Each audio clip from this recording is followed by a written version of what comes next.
Welcome to the Traditional Bow Hunting and Wilderness Podcast. This is Jason Samkovic. I'm going to take a minute here.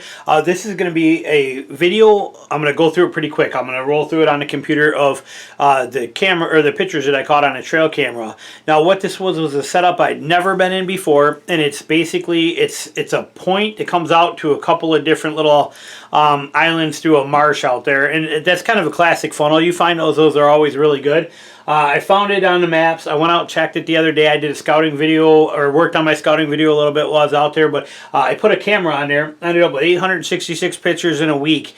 I got a few good bucks on there, that kind of stuff, but I'm going to roll through and show you. Now, there is no food here, no mineral licks, no nothing. This is all a natural funnel travel corridor. It's actually what I would consider a hub or an intersection. We have basically where they're coming across the water, off the island to island to island to island across the water, and then onto this point of property. And then they also work the edge of this marsh little lake deal. They come up along the sides of it over here too. So it's a major intersection basically where they come across the water at this point, and then where they run the edge of this, which goes for quite a ways. It's a pretty good sized lake out there. It's state land. It's going to be a pretty hot spot. I'm pretty excited about it. As a matter of fact, when the youth hunt comes up here, I will have my kids in there. I'm going to be out there with them, sitting in there, and let them hunt it for the entire day. We'll be out there all day with them hunting right here at this same spot. I'm pretty fired up about it. All these pictures, you'll see it on the timeline. I'll make sure you can see it in there. But this is basically the end of July, first week of August, basically, is where this kind of fit into. I don't remember the start date on it was August 2nd, and so it was out there from August 2nd through August 10th. So 8 days technically. I checked it on the morning of the 10th. So about 7 days. So about a week. From August 2nd through the 9th basically is when it was running. So, but it kind of shows you what we had out there. But it's pretty interesting. 866 pictures of all kinds of stuff going on out there. Pretty neat to see it. But what's really interesting is how all the daylight activity that's here. That's what's really impressive. I mean, I don't really care too much for nighttime shots I get. They let you kind of know what's there. But the amount of daylight activity, absolutely amazing. So I thought I'd show it to you. I'm going to reposition the camera so you can see it right on the screen. I'm going to roll through them and show you what we got on there. But it's pretty cool trail cam setup for, like I said, for a spot I'd never been in before. Found it on a map. I walked into I found it on Google Earth actually. Walked into there, checked it out, scouted around, set up a camera on there, and this is what happened. So it's pretty impressive to see right off the bat. If I was hunting, I would have done it the same way. Found a spot hunting, turned around, hiked right in there with a stand on my back, found a spot, climbed up, and hunted right on the spot. So I mean, it's pretty functional way of doing it, but I'm going to show you what's on the camera. Okay, here we go. We're going to hit that, cancel that, and here we go. And as you can see down there in the timeline, it may be a little tricky on this picture. It'll probably get better, but we're scouting out. It's August 2nd in the evening. And there we go. Can you read that? Yeah, you can see it on there. Good. And a few does coming through. Kind of scrolling through them kind of quick here so you can see. Like I said, there's a bunch of them.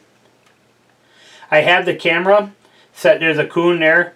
Another coon. I have the camera set to record in 3-shot bursts anytime at 1 second intervals. Anytime something comes in, as long as it's there, it's firing pictures. Little fawn there. Go doe coming through there.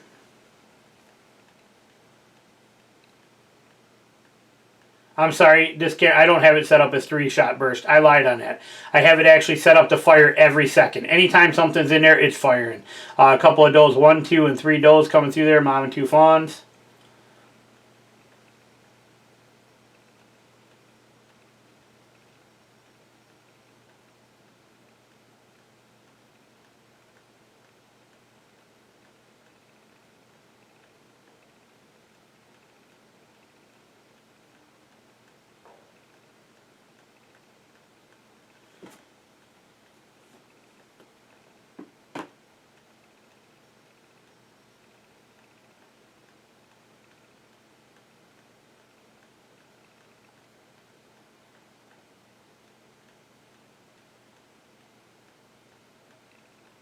There's a little buck right there.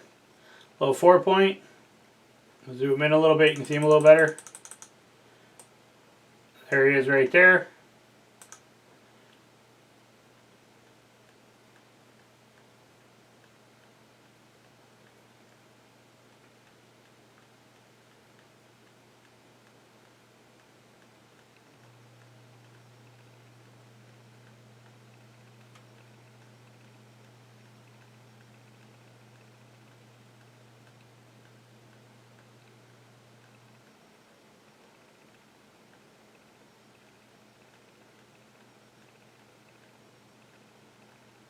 Kind of give you an example.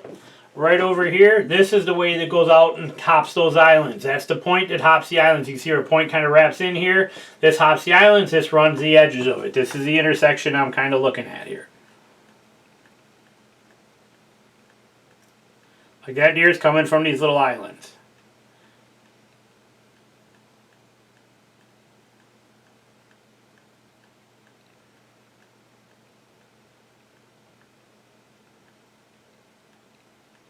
He's going parallel to that shore, coming back, another one.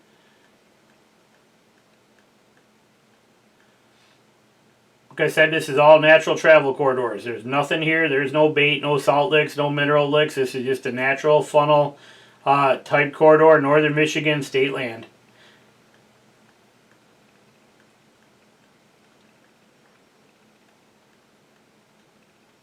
There's a bobcat. See him there? Right here you see a bobcat.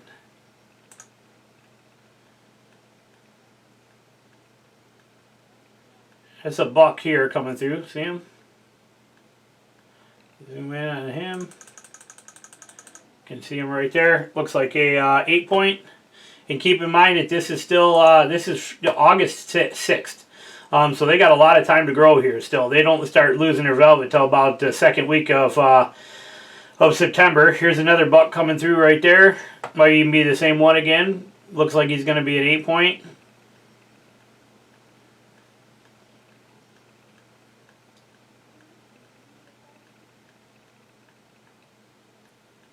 There's a little 4-point right there, or a spike, sorry. A little spike with a, he's going to end up being a fork horn. That's what it looks like right there.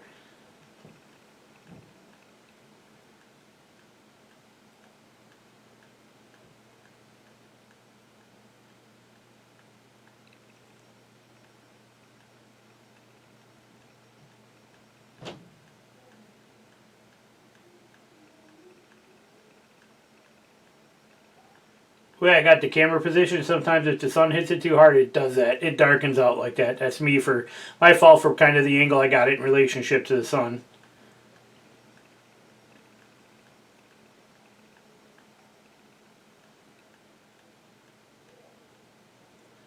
There's a good little 5-point that's got some damage done to him. You can see that he's got 3 on here with no brow tine, and then he's only got 2 on this side. He's got some good mass to him. He's a decent deer.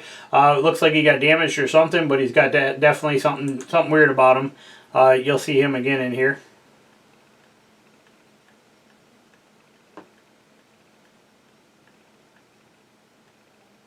There he is again. That's that same one that we just saw.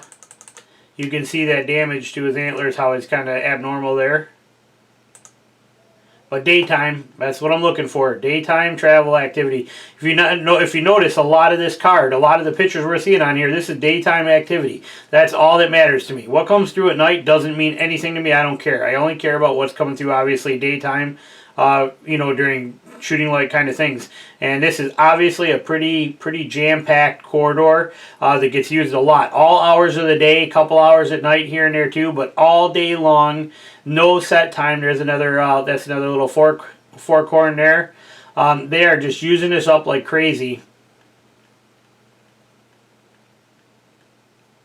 There's that same weird buck with that, that one, I don't know what you call him. He's a 5-point is what he really is right now because of the damage.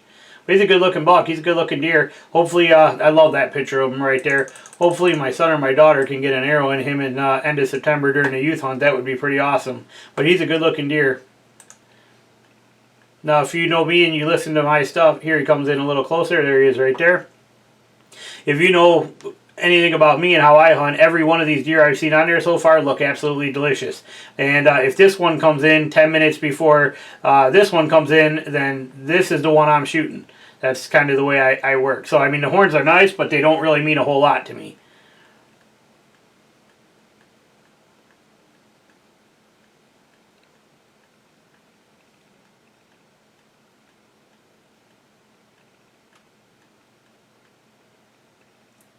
There's that same one again at 5-point. Now this guy here, Now, if this guy comes in, I'll be pretty excited. I would love to see this dude here. Looks like we got a 10 point right here. He's going to be a pretty good sized deer. And coming through their daytime kind of thing, here he is right there, 17. So he's coming in at 5:40 in the evening. That's a couple hours. That's 3 hours before dark. He's coming through there. That's a pretty good looking deer right there. There's no doubt about it. I mean, it's for up here on state land. Northern Michigan, you know, the nearest crop field from here or any major food source like that's probably 40, 50 miles away from where I'm at. It's pretty decent deer. I don't see those too often during hunting season.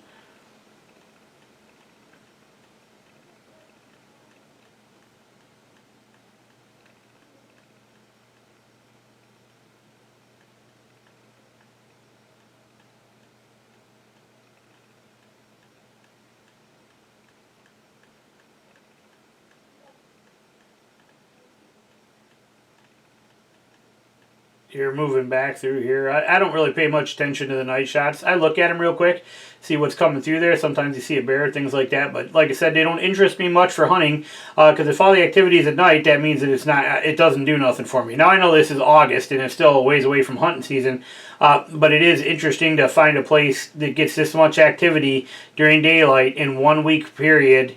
On state land. You don't see that very often. This is pretty good. I'm pretty fired up about this. There's going to be probably a little 4 point, maybe a 5 by the time season rolls around. I don't know. He's, like I said, he's still got a month and a half to grow.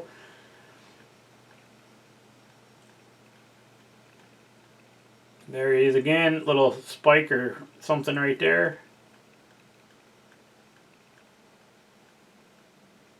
There's that little 5 point again that wanted with the damage to him. Like I said, that shot where he's standing right there is a perfect shot from when I put my kids in here and we hunt out of it. When I hang a stand for them, that stand is going to be hung right up over here, which is about 12-yard shot to right here where I've got this camera centered. It's about a 12-yard shot from there for that wind, or there's that tree up there that they'll be in if the wind is blowing out that way over there coming across. And so, I mean, I got options, but where that deer is standing right there, my son or my daughter, whoever hunts there at that time, I'm going to have one out there in the morning and one out there in the evening.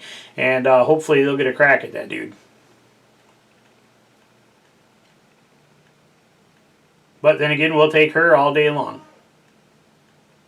Actually, we'll even take him once he or her when she ends up getting a little bigger and losing those spots by the time the season rolls around. She'll eat just fine. There's that same little 5. He spends a lot of time through there. Where that other big one, that big 10 point, only saw him that one time.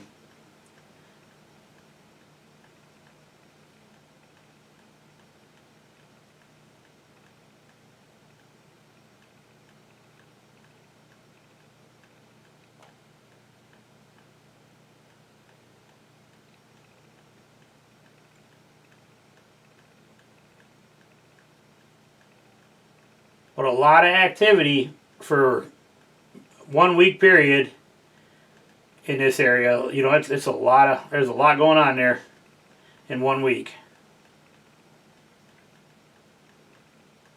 And what I like most is a lot of it's daytime.